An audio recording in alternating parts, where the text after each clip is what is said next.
ನಮಸ್ಕಾರ ಸ್ನೇಹಿತರೆ, ನಾನು ನಿಮ್ಮ ಪ್ರಭುದಾಸ್ ಕನ್ನಡಿಗ. ಜೈ ಹಿಂದ್ ದೋಸ್ತು. ಸ್ನೇಹಿತರೆ, ಯಾವುದೋ ನಾಯಿ ಕಳೆದೋಗಿ ಕಾಣ್ತಿದೆ. ಒಂದು 3-4 ದಿನದಿಂದ ನೋಡ್ತಾ ಇದ್ದೀನಿ ಫೇಸ್ಬುಕ್ ಲೈಯಲ್ಲಿ. ಯಾವುದೋ ನಾಯಿ ಬೊಗಳ್ಕೊಳ್ತಾ ತಿರುಗಾಡ್ತಾ ಇದೆ. ನಾಯಿಗೆ ಹಿಡಿದು ಕಟ್ಟಾಕಿದರೆ ಚೆನ್ನಾಗಿರುತ್ತೆ ಅವ್ರ ಕುಟುಂಬದವರು. ಎಲ್ಲಿ ಕಳೆದೋಗಿದೆ ಆ ನಾಯಿ? ನಾನು ಹೇಳ್ತಿರೋದು ಈ ವಿಚಾರ ನಾಯಿಗಂತೂ ಗೊತ್ತಾಗತ್ತೆ ಯಾರಿಗೆ ಹೇಳ್ತಿದ್ದೀನಿ ನಾಯಿ ಅಂತೇಳಿ. ನಿಜವಾಗ್ಲೂ ಈ ಸಮಯದಲ್ಲಿ ಇಡೀ ಭಾರತ ಒಂದಾಗಿ ಹೋರಾಟ ಮಾಡ್ತಿದೆ. ಯಾವುದೇ ಪಕ್ಷಪಾತವಿಲ್ಲದೆ, ಯಾವುದೇ ಜಾತಿ ಭೇದವಿಲ್ಲದೆ, ಹಿಂದೂ, ಮುಸ್ಲಿಂ, ಸಿಖ್, ಇಸಾಯಿ ಎಲ್ಲ ಜಾತಿ ಜನಗಳು ಸೇರಿ ಒಂದಾಗಿ ಒಗ್ಗಟ್ಟಾಗಿ ಒಂದು ನ್ಯಾಯಕ್ಕಾಗಿ ಹೋರಾಡ್ತಿದ್ದಾರೆ. ದಿಲ್ಲಿ ಜಂತರ್ ಮಂತರಲ್ಲಿ ಸಂಸತ್ ಹೋಗುವವರೆಗೂ ಹೋರಾಟ ಮಾಡ್ತಿದ್ದಾರೆ. ಮಕ್ಕಳು ಸಾಯ್ತಾ ಇದ್ದಾರೆ, ಯುವಕರು ಬಲಿಯಾಗ್ತಾ ಇದ್ದಾರೆ. ಏನಕ್ಕೆ?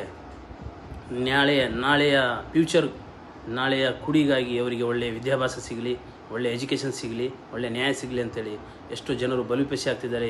ಸುಮಾರು 20ರಿಂದ ಚಿಲ್ಲರೆ 22 ಮಕ್ಕಳು ಆತ್ಮಹತ್ಯೆ ಮಾಡಿಕೊಂಡಾರೆ. ಇಷ್ಟೆಲ್ಲ ನೋಡಿ ಕೆಲವು ನಾಯಿ ಬೊಗಳ್ತಾ ಇರ್ತವೆ. ಅವು ತಿಂದಿರೋದು ವೇಸ್ಟು, ಅವು ಅವ್ರಿಗೆ ಜೀರ್ಣಿಗೆ ಆಗಿರಲ್ಲ ಅನಿಸುತ್ತೆ. ಅರ್ಥ ಮಾಡ್ಕೋಬೇಕು.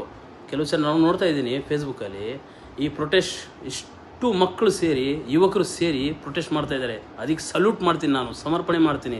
ಅಲ್ಲಿ ಯಾವುದೇ ಜಾತಿ ಭೇದವಿಲ್ಲದೆ ಎಲ್ಲರೂ ಒಂದಾಗಿ ಒಂದು ಭಾರತ ಮಾತೆ ಜನಗಳು ಆಗಿ ಹೋರಾಟ ಮಾಡ್ತಾ ಇದ್ದಾರೆ ಒಂದು ನ್ಯಾಯಕ್ಕಾಗಿ.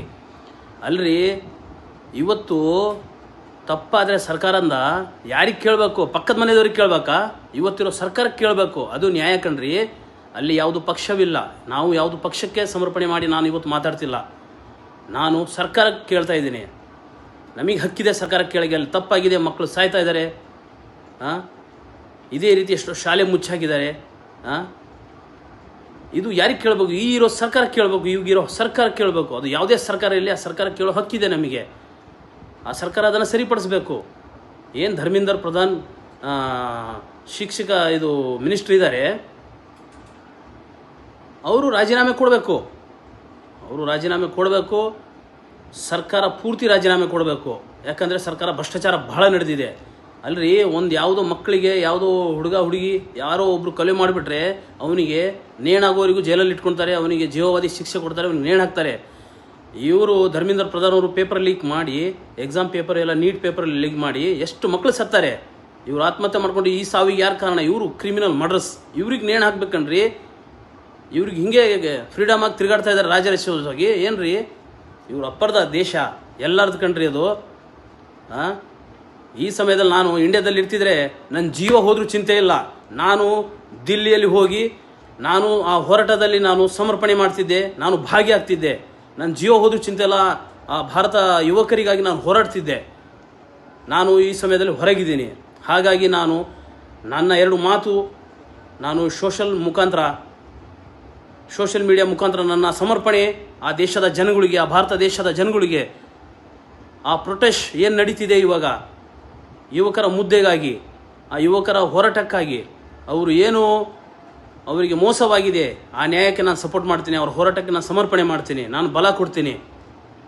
ಹೌದು ಸ್ನೇಹಿತರೆ, ಇದೇ ರೀತಿ ಎಲ್ಲರೂ ಎದ್ದು ನಿಂತ್ಕೋಬೇಕು. ಇಲ್ಲಿ ಯಾವುದೇ ಪಕ್ಷವಾಗಿ ಭೇದವಾಗಿ ಮಾತಾಡ್ತಿಲ್ಲ.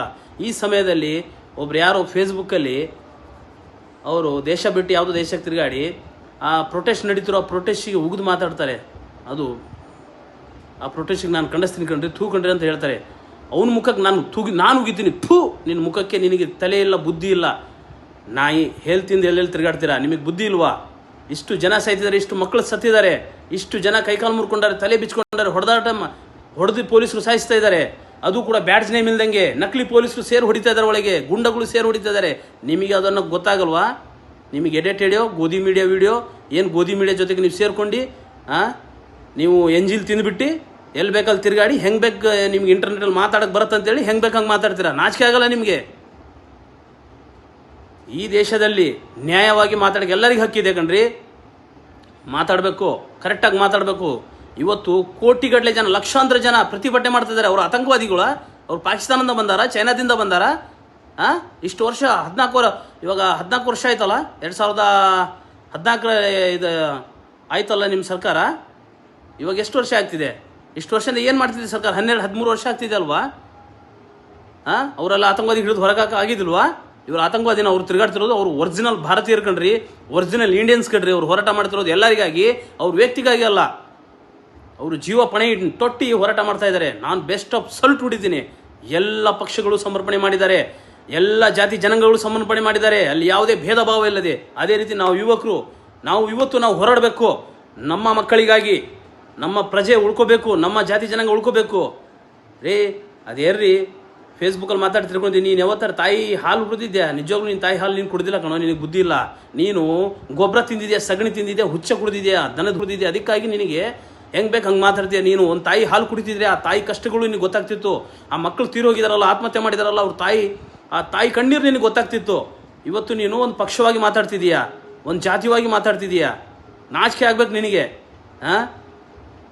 ನೀನು ಇದನ್ನು ಕೇಳಿಸ್ಕೊಂಡು ನೀನು ಜಾಗರಿಸ್ಕೋಬೇಕು. ನೀನು ಒಂದು ಭಾರತೀಯರಾಗಿ ಭಾರತಕ್ಕಾಗಿ ಸಮರ್ಪಣೆ ಮಾಡಬೇಕು. ಯಾವುದೇ ಸರ್ಕಾರದಲ್ಲಿ ಅವರನ್ನು ಕೇಳಕ್ಕಾಗಿ ನಿಂತ್ಕೋಬೇಕು. ಈ ರೀತಿ ಪುಂಡು ಪೋಖ್ರಿಯಾಗಿ ಮಾತಾಡೋದಲ್ಲ. ಅರ್ಥ ಆಯ್ತಾ? ನಾನು ಇವತ್ತು ಈ ಕರೆ ಟೇಪನ್ನು ಧರಿಸಿಕೊಂಡು ನಾನು ಇವತ್ತು ಈ ಸರ್ಕಾರದ ನೀತಿ ಪರವಾಗಿ ನಾನು ಖಂಡಿಸ್ತೀನಿ. ಈ ಸರ್ಕಾರದ ಬ್ಯಾಡ್ ನೀತಿಗೆ, ಈ ಸರ್ಕಾರ ಮಾಡ್ತಿರೋ ಮೋಸತನಕ್ಕೆ ನಾನು ಖಂಡಿಸ್ತೀನಿ. ಅರ್ಥ ಆಯ್ತಾ ಸ್ನೇಹಿತರೆ? ಎಲ್ಲರೂ ಸಮರ್ಪಣೆ ಮಾಡಿ, ಎಲ್ಲರೂ ಬಂದು, ಎಲ್ಲರೂ ನಡೀರಿ ದಿಲ್ಲಿ ಪ್ರತಿಭಟನೆ, ಸಮರ್ಪಣೆ ಒಂದಾಗಿ ಜಯಿಸೋಣ. ಹೊಸ ಭಾರತ ಕಟ್ಟೋಣ, ವಿಜ್ಞಾನಿಯನ್ನು ಉಳಿಸೋಣ. ಸೋನಂ ವಾಂಗ್ಚುಕ್ ಅವರು 25 ದಿನ ಉಪವಾಸ ಮಾಡಿದ್ದಾರೆ. ಏನಕ್ಕೆ? ಈ ಭಾರತನ ಉಳಿಸೋದಿಕ್ಕೆ ಕಣ್ರಿ. ಅವರಿಗೆ ಚೈನಾ ಏಜೆಂಟ್ ಅಂತಾರೆ, ಅವರಿಗೆ ಪಾಕಿಸ್ತಾನ ಏಜೆಂಟ್ ಅಂತಾರೆ. ನಾಚಿಕೆ ಆಗಲ್ಲ ನಿಮ್ಗೆ ಮಾತಾಡೋಕ್ಕೆ? ಎಲ್ಲಿ ನಿಮ್ಮ ಹತ್ರ ಯಾವ ವಿಜ್ಞಾನಿ ಇದ್ದಾರೆ ಕಣ್ರಿ ನಿಮ್ಮಲ್ಲಿ? ನಿಮ್ಮಲ್ಲಿ ಸಗಣಿ ತಿನ್ನಿರಿ ಕ್ಯಾನ್ಸರ್ ಹೋಗುತ್ತೆ, ಹುಚ್ಚ ಕುಡೀರಿ ಕ್ಯಾನ್ಸರ್ ಹೋಗುತ್ತೆ ಅಂತ ಹೇಳ್ತೀರಿ. ಇದು ದೇಶಕ್ಕೆ 50 ವರ್ಷ ಹಿಂದಕ್ಕೆ ದಬ್ಬಿದ್ದೀರಾ ನೀವು. 12-13 ವರ್ಷದಲ್ಲಿ ದೇಶ ಎಷ್ಟು ಅಭಿವೃದ್ಧಿ ಆಗಿತ್ತು. ಆ ದೇಶವನ್ನು ನೀವು, ದೇಶದ ಜನಗಳನ್ನ ಬರೀ ನೀವು ಮೂಢನಂಬಿಕೆಯಲ್ಲಿ ತಳ್ಳಿದ್ದೀರಾ. ಇವತ್ತು ಜನಗಳು ಅರ್ಥ ಮಾಡ್ಕೊಂಡಿದ್ದಾರೆ. ಈ ದೇಶದಲ್ಲಿ ನಡೀತಿರೋ ಸರ್ಕಾರ ಬರೀ ಹಿಂದೂ ಮುಸ್ಲಿಂ ಜಗಳ ಹಾಕ್ಸೋಕ್ಕೆ ಮಾತ್ರ, ಯಾವುದೇ ದೇಶದ ಉದ್ಧಾರಕ್ಕಾಗಿ ನಿಂತಿಲ್ಲ ಅಂತ ಈ ಜನ ಅರ್ಥ ಮಾಡ್ಕೊಂಡಿದ್ದಾರೆ. ಇವತ್ತು ಏನ್ರಿ ನೀವು ಗೋಧಿ ಮೀಡಿಯಾದವ್ರು ಏನ್ರಿ ನೀವು ಹೇಳೋದು? ಯಾವತ್ತಾರೆ ಜನಗಳಿಗೆ ಒಳ್ಳೆ ಪರವಾಗಿ ಸರ್ಕಾರ ವಿರೋಧವಾಗಿ ಮಾತಾಡಿದ್ರೇನ್ರಿ? ನೀವು ಮೆಲೋಡಿಗೆ ಎಷ್ಟಂತ ಮೆಲೋಡಿ ಚಾಕ್ಲೇಟಿದ ಬಗ್ಗೆ ಹೇಳ್ತೀರಾ? ಕೊರೋನಾ ಆದಾಗ ಕೊರೋನಾದಲ್ಲಿ ಮನೇಲಿ ಕುಂತ್ರೆ ಎಷ್ಟು ಅನುಕೂಲ ಅಂತ ಅದನ್ನು ಹೇಳ್ತೀರಾ.